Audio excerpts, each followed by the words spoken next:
De feminismo, né? Quando veio essa onda feminista, essa que a gente vive hoje em dia, já vem há um tempo, que aí a gente aprendeu mansplaining, deu nome para um monte de coisa que acontecia com a gente e a gente não sabia. E daí, na hora que dá nome, 1 milhão de mulheres, eu passei por isso, eu passei por isso. Então, o nome também, ele ajuda, ele dá contorno. A realidade e interfere, muitas vezes, no conflito real. Né? Então, é como se os nossos sintomas não fossem só assim como sintomas orgânicos, que são desvios, disfunções, tinha que estar fazendo assim, agora então faz assado. Eles são apelos, eles são mensagens, eles são maneiras da gente intervir na realidade social, humana, da qual eles são feitos. E eu acho que dá um certo alívio quando dá nome. Problema, dá um certo alívio. Mas por outro lado, você rotula, né? Exatamente, se aliena, né? Sim. Quantos pacientes a gente não recebe com assim o peso do nome na cabeça? Seja o nome oficial, você tem autismo, seja a tia Cacilda falou que eu sou burro. O tio Alberto me disse que eu sou desastrado. E é um nome que você carrega pro resto da vida. Né? E assim, eu tomo bastante cuidado com isso em casa, né? Eu não quero que esse tipo de coisa, esse tipo de pensamento, se tiver que rolar com as minhas filhas, venha de mim, né? Seria horrível, né? E eu tomo também bastante cuidado com como elas consomem a internet, né? Tanto a minha esposa, a gente tem lá o controle do tempo que elas usam e tem também um controle ali meio... A gente assiste bastante coisa junto. Sim, isso é o mais importante, né? A gente assiste bastante coisa junto porque... até porque eu sinto que eu chamo de derrete cérebro, que é aquele conteúdo que não tem nada. Acabou, isso não aconteceu, não mudou nada, sabe? Não aprendeu nada, você não teve nem que considerar nada, sabe? E a gente faz a dosagem, que eu não tô dizendo que isso não tem que existir. Eu acho que as pessoas têm que Às vezes tem que dar uma relaxadinha, tem que dar uma relaxada mesmo. Mas o ponto é que, vamos assistir uma parada que conta uma história, sabe? Pra gente ter pelo menos algum tipo de exercício. Não, e a gente vê a diferença, a criança fica a semana inteira falando, faz conexões com a vida dela, né? Então, assim, a gente assiste bastante coisa junto, então eu sei em um bom nível ali o que está sendo consumido, né? Que é uma preocupação, se não é uma preocupação central para os pais de hoje em dia, deveria ser, né? Sim. Então é uma das coisas que eu presto bastante atenção. E cara, você diria que a partir de adolescentes, pré-adolescentes, 11, 12 anos, 10 anos aí, já deviam estar fazendo algum tipo de acompanhamento psicológico? A minha tá desde os 5 anos.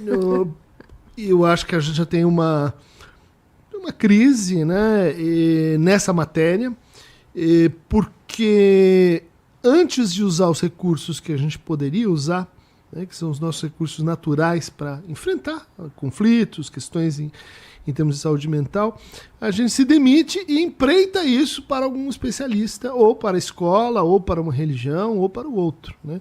O nosso estado hoje é demissionário, né?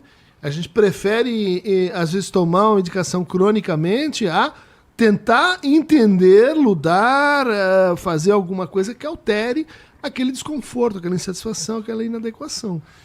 Então, a ideia de que, olha, você já tentou? O que você já fez em relação a isso? O que você já falou? O que você já dividiu? O que você já combinou? Fizemos tudo que dava. Convocamos todos os santos da família. Bom, então aí vem o especialista. A ideia de que todo mundo precisa de um especialista, em primeiro lugar, não vai dar. Porque se reunir todos os especialistas que existem num país, que é a Inglaterra, esse foi um experimento mental já feito por um indiano, você não vai atender metade da demanda daquele país. Então não tem especialista para todo mundo. Mas aí você está falando que antes de procurar um psicanalista, tente resolver você? Tente resolver você, sua família. Você está indo contra a tua profissão? Não, é que a minha profissão eu acho que seguinte, todo mundo precisa de psicanalista. Depois de ter feito o que podia. Jura? Que interessante. Juro. Eu digo isso não pensando em pessoas que obviamente têm uma dificuldade, que já lutaram muito com isso e que, muitas vezes estão resistindo à toa, sofrendo à toa. Obviamente você tem que procurar. Mas estou falando com uma cultura que não está acostumada a entender que você tem recursos. Que você tem recursos, às vezes, no teatro, às vezes na escrita, às vezes na família, às vezes... Que podem ser mobilizados. E se você não faz isso com o seu filho, ele não aprende. Ele aprende a chamar alguém. Chamou o encanador. Temos um problema. Maravilhoso. Mas você tentou lá com a torneira? Ah, tá. Primeiro, não vai dar para todo mundo procurar um especialista.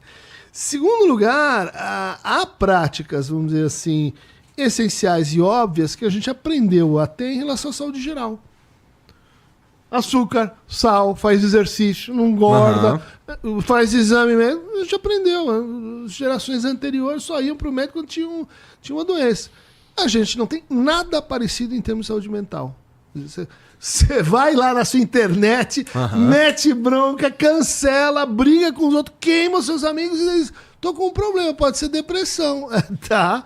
Que tal alterar um pouquinho aqui a sua moda em relação com os outros? Que tal tentar aprender a se escutar? Que tal escutar o outro? Que tal assim... Puta, mas tem que ter um cara pra dar esse toque também, né, Cris? Estamos tentando aqui. Estamos tentando aqui. Estamos tentando aqui. Por quê?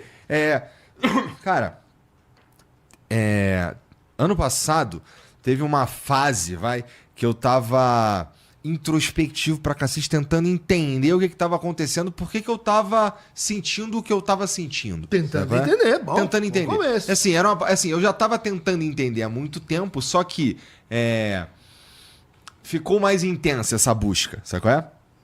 E assim, à medida que eu ia fazendo umas buscas meio tosca, tá? Tipo assim, pô, por que eu sou assim?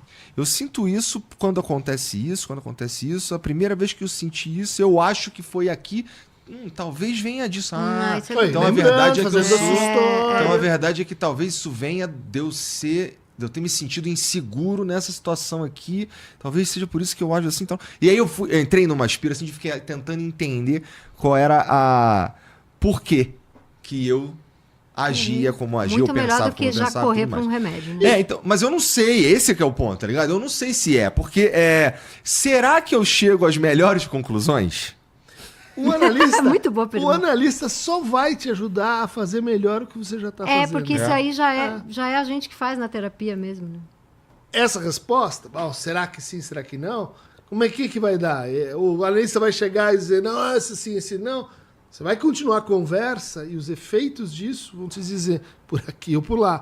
O sonho que você vai ter, a lembrança que veio aqui, o toque da vida, a realidade que diz, você vai concluindo a partir disso, né? E é esse processo de transformação, autotransformação, transformação coletiva ou intersubjetiva que a gente precisa dizer. Ela está aí, gente. Se a gente se demite disso... Primeiro, os diagnósticos vão aumentar. Segundo, você vai achar que você está impotente em relação a você mesmo. E não está. Terceiriza tudo, né? Terceiriza tudo. Mas para quem está ouvindo e toma remédio, não achar que é um bosta, às vezes precisa tomar remédio. Sim, não. E os transtornos existem, o TDAH existe, a depressão existe. Sim. Isso não é um jogo de faz de conta. Exatamente. Agora, nessa linha, você vai encontrar pessoas que vão ter respostas do tipo assim, mas daí eu chego em casa, tomo aquele whiskinho e passa. Daí eu chego e puxo aquele fumo e agora eu voltei. Eu vou lá e tomo lá, faço a minha alquimia e vou em frente. Ou seja, uso terapêutico de substância. Lícita e ilícita. Eu vou falar, não é legal. Guarda essa uma coisa para sua viagem, para o seu sexo, para você criar os seus amigos naquela roda, ouvindo Emerson Lake and Palmer. Não comprei com o merchan dele. Não faça, entendeu? Eu tô de acordo. Eu acho que eu não sei se é isso que você tá falando, mas tu vai apagar o incêndio com a ganja?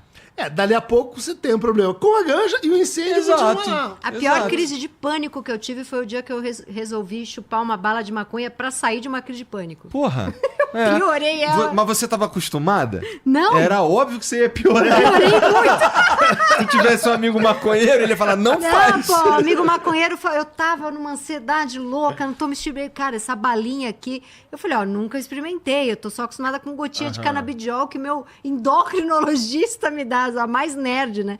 Não, essa balinha. Meu Deus do céu, pior experiência E da eu minha sou a vida. favor da descriminalização total, mas sem educação, Tem que sem saber o que tá avisar as fazendo. pessoas, vai dar ruim. Eu coloquei essa roupa ridícula e você ainda não se inscreveu, deu like e comentou? Que palhaçada!